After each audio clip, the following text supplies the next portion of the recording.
Comme je l'ai souligné, nous sommes le dernier dimanche de l'année et j'ai donné un titre à mon message, c'est « Souvenez-vous ». Souvenez-vous. C'est vrai qu'on a tendance à oublier, souvent, en tout cas en vieillissant, on oublie. Et je pense que cette année 2020, on n'est pas près de l'oublier. Et que l'on parlera souvent dans l'avenir de l'année 2020 comme étant une année difficile, compliquée, durant une année pendant laquelle on a passé de bons, mais aussi de mauvais moments, une année qui restera dans les mémoires, une année où il a fallu vivre confiné. Il a fallu supporter les enfants, pour ceux qui en ont, le mari, pour ceux qui en ont, une femme, pour ceux qui en ont, parfois dans 45 mètres carrés. Et j'entendais aux informations que les divorces ont brutalement augmenté, que les problèmes se sont manifestés, le télétravail et les aménagements nécessaires. Quand je pense qu'il a fallu remplir, comme à l'école, quand j'étais à l'école et que je manquais, j'avais besoin d'un mot de mes parents. Et là, j'ai eu besoin d'écrire que je sortais, que j'avais besoin de sortir. On nous a dit qu'il ne fallait pas faire plus d'1 kilomètre.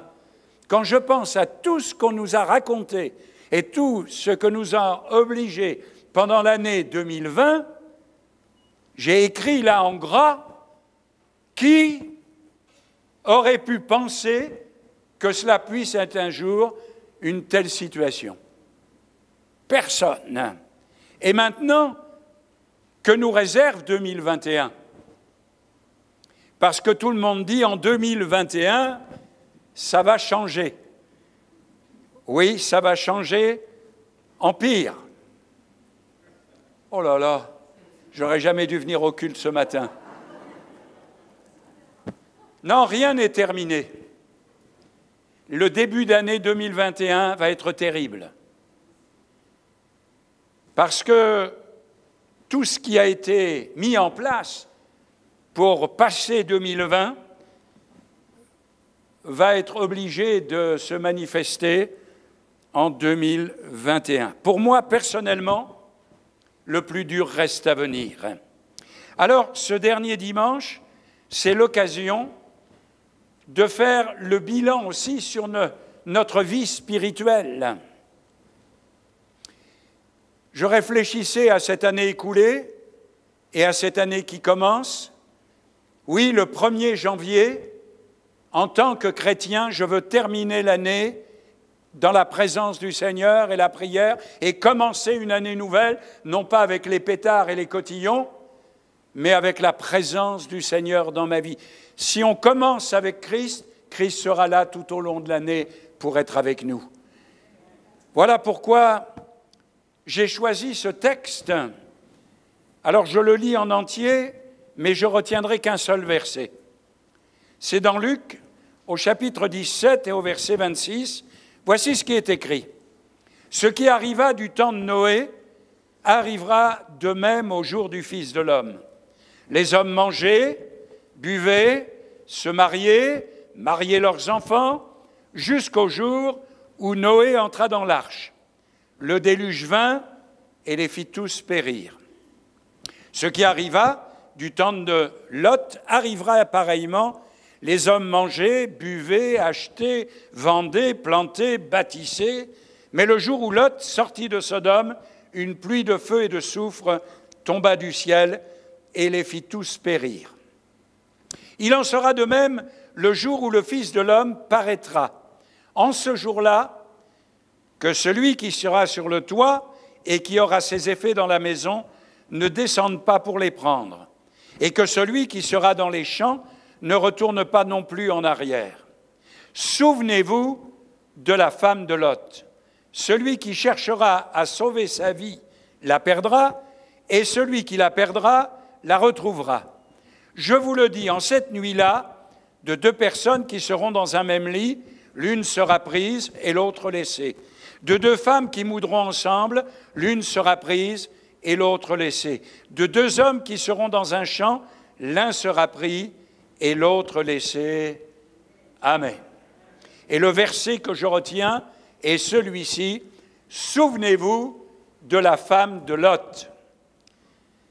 Ne faites pas comme cet homme qui était venu écouter pour la première fois l'Évangile et qui n'avait pas compris qu'il s'agissait de la femme de Lot. Lot étant un homme qui a vécu au temps d'Abraham. Et lui, il avait compris la femme de l'autre. Et alors, il se disait tout le temps, pendant que le pasteur parlait, mais qu'est-ce que la femme de l'autre lui a fait pour qu'il en parle comme ça? Alors, ce n'est pas de la femme de l'autre que je vais parler, mais de la femme de Lot. Et ce que je retiens dans le texte que nous avons lu, c'est que ce sont les paroles de Jésus. Ce ne sont pas les paroles d'un prophète, ce ne sont pas les paroles d'une personne ou d'un philosophe, ce sont les paroles de Jésus lui-même. Et Jésus sait ce qu'il dit, parce que ce qu'il dit, il l'a reçu du Père. Et il dit, souvenez-vous de la femme de Lot. D'abord, le texte nous parle de Noé. Pendant des années, les contemporains de Noé ont bénéficié de la présence de Noé, de la prédication de Noé. Mais cela ne leur a servi à rien. Puis Lot est venu, il a vécu avec Abraham, le père des croyants, mais ça lui a servi à rien. Que ce soit les contemporains de Noé ou les contemporains d'Abraham, ça ne leur a servi à rien. Et je pensais, en écrivant ce texte, à nos voisins. Dans l'immeuble, nous avons rendu témoignage dans l'immeuble. Nous parlons régulièrement avec des habitants de l'immeuble. Ils sont très respectueux quand ils me voient. Ils sont toujours très aimables, très gentils. Je pense aux commerçants avec qui j'ai un très bon contact. Et je me pose la question, à quoi va servir le fait que l'Église Évidence soit là pour tous les gens qui nous côtoient? Jusqu'à présent, à part ceux qui ont désiré marcher avec le Seigneur, ça ne leur sert à rien. Quand ils se présenteront devant Dieu, ils diront « Ah, mais l'Église était à côté de chez moi !» Mais l'Église ne sauve pas. La philosophie ne sauve pas. La religion ne sauve pas. C'est Christ qui nous sauve, comme nous l'avons entendu ce matin au moment de la Sainte Seine. Ils n'en ont pas tiré les leçons qu'ils auraient dû.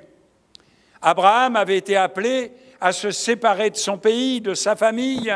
Être chrétien, c'est être séparé du monde, c'est ne plus vivre comme le monde, c'est ne plus se conformer aux lois du monde, mais c'est se comporter comme de véritables disciples de Jésus-Christ. Lorsque Abraham, que ce soit Abraham ou Noé, ils vivaient dépendants de Dieu.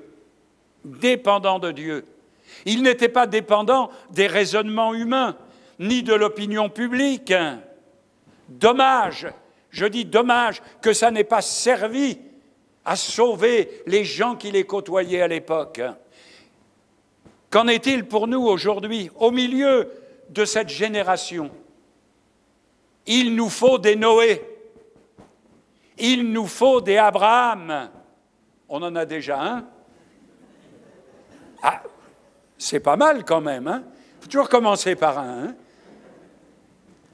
Il faut une Église forte pour servir d'exemple, des chrétiens forts et convaincus, zélés, de vrais adorateurs qui, comme Noé et Abraham, ne s'attacheront pas à des raisonnements humains ou au qu'en dira-t-on, qui ne feront rien pour plaire aux hommes, mais qui feront tout pour plaire à Dieu. Moi, j'ai envie de plaire à Dieu à la fin de cette année 2020 et j'ai envie de plaire à Dieu pour 2021. Si je peux plaire au président, tant mieux. Mais je doute fort qu'il sache qui je suis. Pourtant, le monde d'aujourd'hui me fait penser au caractère et à l'attitude de Lot. Lot, c'est un homme paisible et arrangeant. Et j'ai ajouté là, trop peut-être. Aujourd'hui, on dirait un caractère faible. Il puisait ses forces spirituelles dans l'ambiance de la famille, de son oncle Abraham et de sa femme Sarah. Abraham était une forte personnalité spirituelle. Alors, Lot puisait dans les autres l'énergie dont il avait besoin. Lot était un suiveur, mais pas un leader. À partir du moment où Lot va se séparer d'Abraham, par la force des choses, Lot va dévoiler ses véritables motivations, son véritable caractère. D'abord, il commence par rechercher son intérêt. C'est toujours comme ça avec les gens faibles. Il recherche d'abord son intérêt. Il prend les plaines du Jourdain. Et la Bible nous dit qu'il dresse ses tentes jusqu'à Sodome. En se rapprochant de Sodome, il s'éloigne de la présence d'Abraham. En s'éloignant de la présence d'Abraham, il s'éloigne de la présence de Dieu. Et en s'éloignant de la présence de Dieu, il se rapproche de l'ambiance du monde et de la présence du monde. Il a d'abord habité dehors, à la porte de Sodome. Mais petit à petit, les choses ont changé. C'est que, avec le temps, il a pensé qu'il y avait peut-être des intérêts à habiter dans la ville au lieu d'habiter sous la tente, de faire partie d'une religion officielle, plutôt que de faire partie d'une église que l'on traite de secte. Je me souviens un jour d'une comtesse qui était venue écouter l'Évangile et qui m'avait dit « Oh, monsieur, comme c'est misérable chez vous !» Eh oui. Et je lui ai dit « Ben oui, madame, notre Seigneur est né dans une étable. Alors que voulez-vous, nous on continue, parce que j'avais ouvert une église à Saint-Dié, c'était une ancienne écurie, et il y avait encore marqué sur la porte « Commerce de chevaux ». Alors, mais je ne vais pas vous dire que le pasteur n'était pas un mauvais cheval. Hein. Mais ce qui m'a frappé, c'est que lorsque l'apôtre Pierre écrit sa deuxième épître, il parle de Lot. Et il dit que Lot était un juste, un-UN, plus loin juste. Lot était juste. Mais voilà, Lot était juste au milieu d'une génération injuste. Et Lot n'avait pas assez de personnalité spirituelle pour tenir tête et pour faire face à la situation dans laquelle il était plongé. Et combien de gens, combien de chrétiens et d'églises aujourd'hui n'ont pas la colonne vertébrale spirituelle nécessaire pour faire face à la situation dans laquelle nous sommes. Lot n'a pas suffisamment d'énergie. Pourtant, Dieu va lui parler. Peut-être que ce matin, vous ne vous en rendez pas compte, mais c'est Dieu qui vous parle. Moi, je ne fais que de délivrer un message. Mais l'Esprit de Dieu est au travers de ce message, et c'est l'Esprit de Dieu qui convainc les cœurs, qui touche les cœurs, qui change les vies. Un jour, Lot, qui habite dans Sodome avec sa femme et sa famille, va se trouver prisonnier. 4 rois se sont décidés d'attaquer Sodome et Gomorrhe et d'emmener tous les habitants prisonniers. Premier point, si Lot n'avait pas été là, il n'aurait pas été fait prisonnier. Vous savez, se trouver là, au mauvais endroit, au mauvais moment. Chrétiens, trouvez-vous au bon endroit, au bon moment. Alors Dieu donne une occasion à Lot de réfléchir. Vous vous imaginez, ils sont prisonniers, on les a certainement attachés les uns aux autres, comme ça se faisait à l'époque, et ils sont sortis de la ville, et puis ils se sont dit, qu'est-ce qu'on va devenir? Quand Abraham a appris la situation, ah, moi j'aime bien Abraham, parce que il ne va pas tergiverser en disant, Seigneur, qu'est-ce que je dois faire, où je dois aller, et il y a le Covid qui est là, pourvu que j'attrape rien. Abraham va dire, comment ça? Lot et sa famille sont prisonniers. Il a armé 400 serviteurs. C'était des hommes à cette époque-là. Hein? Pas des nouilles, même si c'est des panzani. Et les 400 gars se sont mis en route de nuit. Et ils sont tombés sur la troupe qui était là, et ils ont délivré Lot et sa famille. Il y a eu, vous pourrez lire ce texte dans la Genèse, il y a eu vraiment quelque chose d'extraordinaire. Parce qu'Abraham marchait avec Dieu, parce qu'Abraham combattait avec Dieu, et il avait peur de rien. Quand on a Dieu dans sa vie, de qui aurais-je crainte? C'était comme si Dieu parlait à Lot. Lot, tu as encore une occasion de changer ta vie. Réfléchis à ce qui t'est arrivé. N'oublie pas que rien n'arrive sans que Dieu ne le permette. Alors vous allez peut-être penser, mais il nous a dit tout à l'heure, souviens-toi de la femme de Lot, mais là il nous parle que du mari. Rassurez-vous, je ne me suis pas trompé. Je n'ai pas fait une prédication avec ce thème « Souvenez-vous de Lot », mais souvenez-vous de la femme de Lot. Lorsqu'on parle de son conjoint, souvent on dit « ma moitié ». Non? Oui, hein? Le froid vous paralyse. Mais rappelez-vous que les chauffages sont commandés, c'était la période de Noël, mais dès qu'ils arrivent, on les installe. Mais ça fait du bien de temps en temps de se rappeler que le bien-être peut nous être enlevé rapidement. Bon, je reviens à mon texte. Lot, quand il parlait de sa femme, il parlait de sa moitié, mais la plus mauvaise des moitiés. Quand l'heure est venue de quitter Sodome, Madame Lot ne pouvait pas partir. Vous savez, la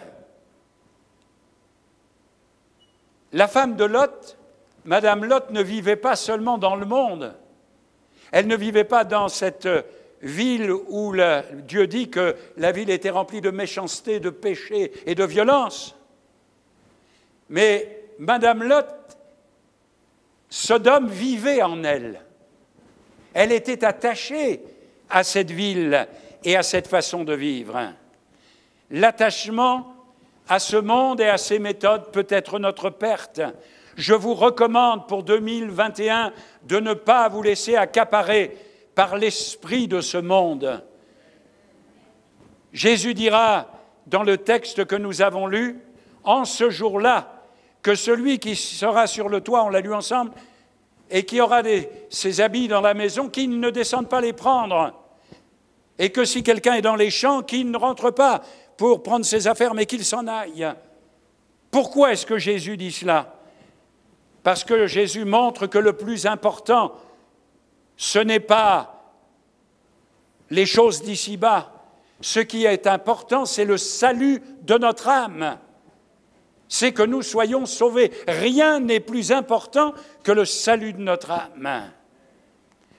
Sommes-nous prêts à croire les paroles de Jésus? Plus que tous les discours, et des discours en ce moment, on en entend.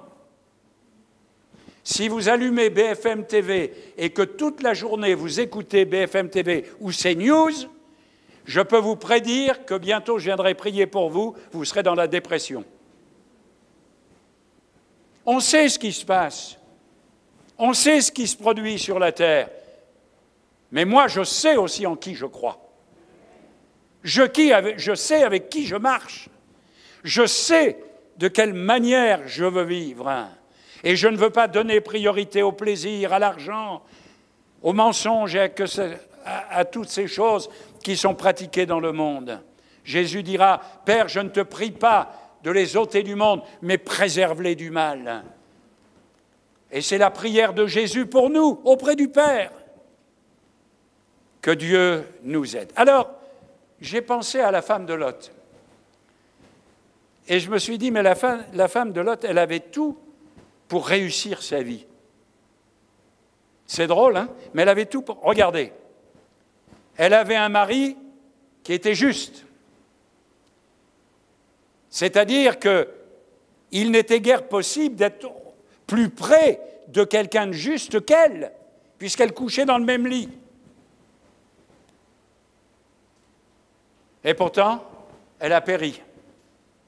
Elle a vécu avec foi, la foi d'Abraham, pardon, elle a vécu dans une famille où elle était portée par la foi de ceux qui l'entouraient. Mais elle a péri. Elle avait du prix, Madame Lot, aux yeux d'Abraham, parce que quand son neveu, qui était le fils de son frère, s'est marié, moi je le vois, j'ai 4 enfants mariés, eh bien les pièces rapportées, on les aime de la même manière que nos enfants. Elle était aimée par la famille d'Abraham, ça ne l'a pas empêchée de périr.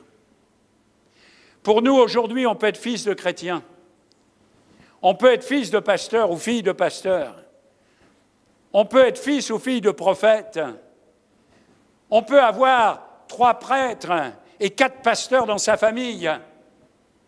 Ça ne nous empêchera pas de périr. Rappelez-vous de cela.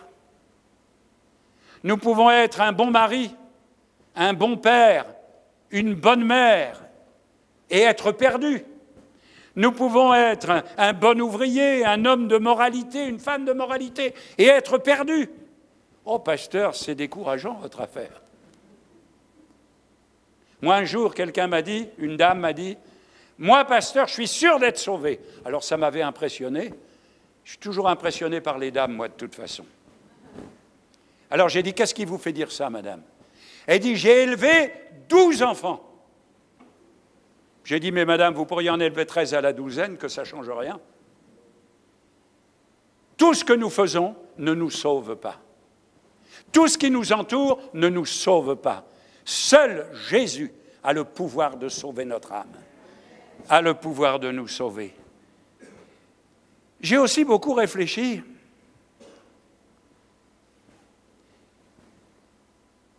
Quand Lot a-t-il épousé sa femme?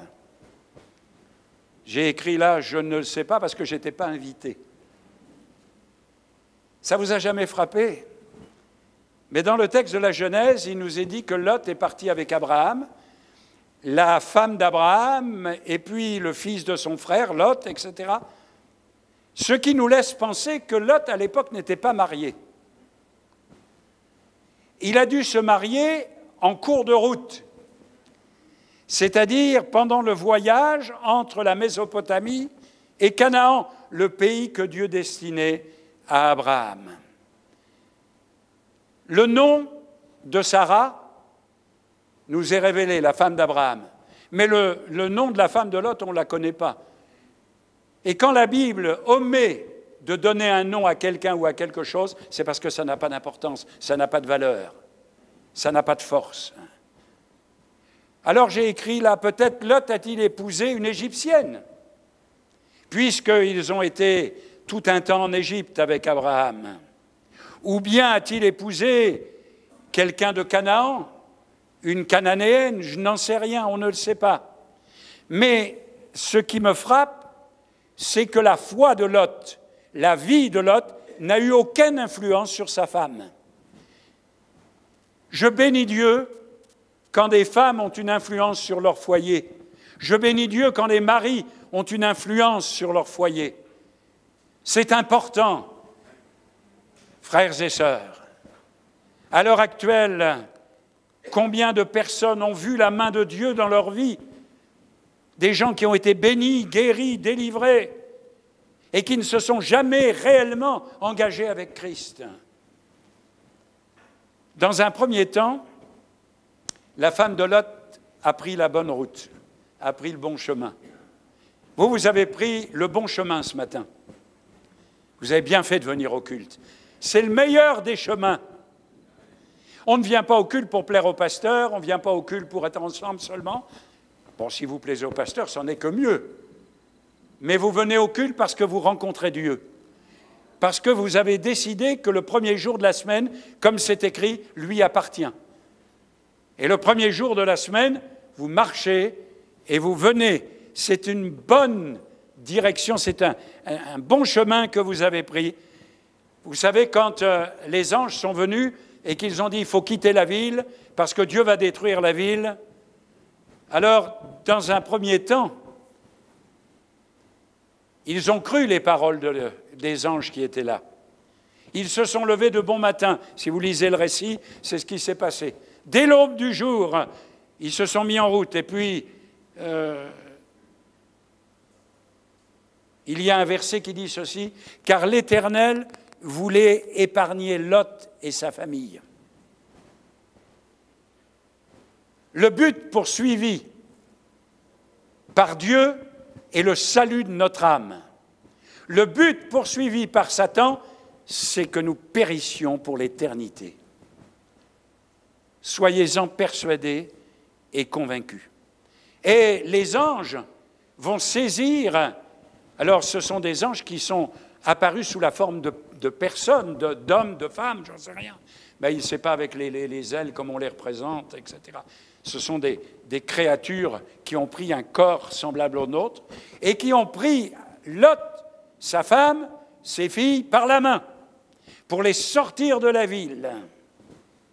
Et ils se sont laissés faire jusqu'au moment où ils ont été en dehors de la ville et où la femme de Lot va réaliser ce qu'elle doit laisser.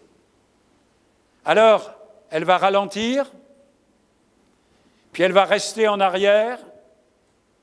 Et ce qui me frappe, c'est qu'elle a fait un bout de chemin dans la bonne direction, mais qu'elle s'est arrêtée en cours de route. Et on verra, pour terminer, qu'elle s'est retournée. Les anges qui ont saisi la famille par la main nous montrent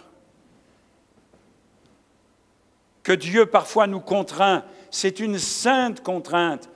Il voudrait que nous soyons sauvés. Malgré que Dieu se manifeste à elle d'une manière miraculeuse, elle va quand même périr. Quand elle s'est séparée de Sodome pour un temps. Elle était sur le chemin de Tsoar. Tsoar, c'était une toute petite ville. C'est le sens de ce nom de Tsoar. Ça veut dire la petite ville. Elle était dans cette direction. Et Tsoar, c'était le lieu du salut. Elle n'était pas loin. Bon, on ne sait pas si elle était loin ou pas loin, tout compte fait. Peu importe la distance. L'important, c'est qu'elle n'était pas dedans. Quand Jésus dira « Tu n'es pas loin », ça ne suffit pas. Tu n'es pas loin. Si nous ne sommes pas dedans, nous sommes dehors. Que nous soyons un pécheur invétéré ou un homme de moralité ou une femme de moralité, si nous n'avons pas accepté Christ dans notre vie, nous sommes perdus. Sur certains tombeaux, on pourrait écrire « presque converti ». Presque converti. Il n'en fallait plus beaucoup, mais il est quand même perdu. Souvenez-vous de la femme de Lot. Êtes-vous caché en Christ? Avez-vous pris le bon chemin? Est-ce que 2021 va vous voir marcher en nouveauté de vie avec le Seigneur lui-même? Alors, je termine. La femme de Lot a regardé en arrière. Un seul regard a suffi. Un simple geste l'a conduit à la mort. Un seul mot peut nous sauver, un seul mot peut nous perdre. Oui, Jésus nous sauve, non, Jésus nous perd. Les gens disent, mais parfois, c'est compliqué. Rien n'est compliqué. Jésus sauve-moi et le Seigneur nous sauve. Jésus, je veux marcher avec toi. Et le Seigneur dit, viens. La Bible nous dit, si quelqu'un frappe, j'ouvre. Si quelqu'un demande, je donne, il reçoit. Si quelqu'un cherche, il trouve. Trouvez pas ça extraordinaire? Comment Dieu peut faire les choses? Vous savez, dans le livre de l'Exode, quand le peuple d'Israël a suivi Moïse, à un moment donné, ils ont fait n'importe quoi, et Dieu a permis que des serpents minutes, des serpents brûlants viennent et mordent les gens. Il est mort 20 000 personnes en un jour. Alors, Moïse a crié à Dieu, « Qu'est-ce que je dois faire ?» Et Dieu lui a dit, « Fais-toi un serpent d'airain. » Écoutez bien, celui qui aura été piqué quand il regardera le serpent, il sera guéri. Il ne mourra pas. Christ est le serpent d'airain qui a été mis sur la croix. Et nous avons tous été piqués. Pardonnez-moi, je ne veux pas être incorrect avec vous, mais on est tous piqués par le virus du péché. C'est pire que le Covid. Nous avons tous été piqués. Et qu'est-ce qui nous sauve? Un regard sur la croix. C'est notre salut. On chantait autrefois ce chant, un regard sur ta croix sanglante, ô Jésus mon sauveur. Il ne faut pas de choses compliquées. Un coup d'œil, un simple coup d'œil. Mais voilà le problème de la femme de Lot, c'est qu'elle ne croyait pas les paroles qui avaient été dites, elle voulait voir. Mais la Bible ne dit pas quand tu verras, tu croiras, la Bible dit quand tu crois, tu verras. Si elle avait cru les anges, elle aurait été sauvée. Elle n'a pas respecté, elle n'a pas mis sa confiance dans la parole de Dieu. Et je termine. La femme de Lot n'avait pas compris que ce qu'elle devait laisser n'était rien comparé à ce que Dieu voulait lui donner. On est attaché au bien d'ici-bas, parce que pour nous, la mort nous angoisse, parce que c'est l'inconnu. Et je me souviens de cet homme qui était en train de mourir et qui serrait les mains comme ça, il serrait les mains comme ça. Alors, on n'arrivait pas à lui ouvrir les mains, et comme il était encore en vie, on ne forçait pas, on le laissait, mais il serrait les mains comme ça. Et quand il est mort, il a ouvert les mains. Vous savez ce qu'on a trouvé? La clé de son coffre-fort. Mais à ce que je sache, on n'a jamais vu un corbillard qui remorque un coffre-fort. On laisse tout ici-bas. La plus belle des maisons n'est jamais qu'un tas de cailloux bien arrangés. La plus belle des voitures n'est jamais qu'un tas de tôles bien peints. La plus belle des femmes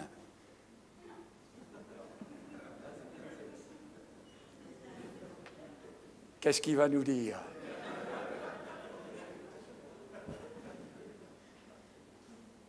Vieillira un jour. Le plus beau des hommes vieillira un jour. Tout passe, tout lasse, tout casse. Je lisais pas plus tard que ce matin l'histoire de cet homme rugbyman, Dominici, qui s'est suicidé parce qu'il a été trompé, parce qu'il a été abusé, et je me disais en lisant son histoire, je me disais, il avait tout placé dans le fait de devenir le président d'un club de rugby, Béziers en l'occurrence. Toute sa vie, il l'a placé là, et quand tout d'un coup ça a disparu, il ne lui restait d'autre chemin que celui de la mort. Terrible. Si je me disais, s'il avait connu le Seigneur, il aurait su que le plus important, ce n'était pas le rugby. Il aurait su que le plus important, ce n'était pas d'être président d'un club. Même si Dieu avait permis qu'il soit président, même un jour ou l'autre, il aurait quand même fallu partir.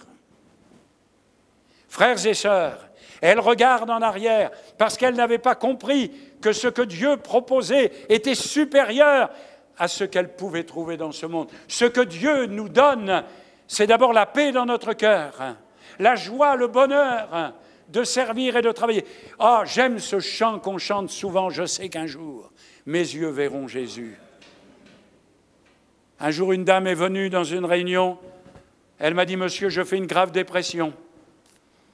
J'ai dit, mais madame, Dieu peut prendre votre dépression en charge et vous pouvez retrouver votre équilibre de vie. Et puis je lui ai posé quelques questions pour savoir pourquoi elle était en train de dépresser. Elle m'a dit, j'ai perdu mon mari.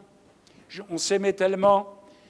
Et puis, depuis qu'il est au cimetière, tous les samedis, je vais nettoyer sa tombe. Alors, je lui ai dit, vous vous imaginez, quand vous êtes là avec le balai et puis la serpillière, dire que tu es là-dessous et qu'un jour je serai là-dessous aussi. Je dis, comment voulez-vous ne pas être dépressive? Quand on s'imagine qu'on sera mangé par les vers, Oh là là là là. J'invente rien. Non, non, c'est pas moi qui serai mangé par les vers. Je suis trop indigeste. Mon âme sera en la présence du Seigneur. Ce que Dieu me réserve, c'est la vie éternelle. C'est plus qu'une maison, plus qu'un foyer, plus qu'une voiture, plus que tout ce que le monde... Je pense à tous ces gens extrêmement riches. Est-ce que vous avez remarqué que plus ils sont riches, plus ils veulent être riches? Mais ils mangent que 3 fois par jour et ils dorment que dans un lit. Seigneur, j'ai choisi la bonne part. Ce que tu me proposes, ici-bas déjà, est tellement supérieur.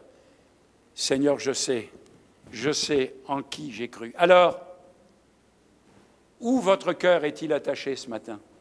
À Sodome ou au Seigneur? Je ne peux pas répondre à votre place.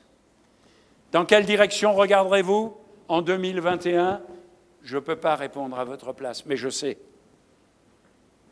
que moi je regarderai vers lui, le chef et le consommateur de ma foi. Amen.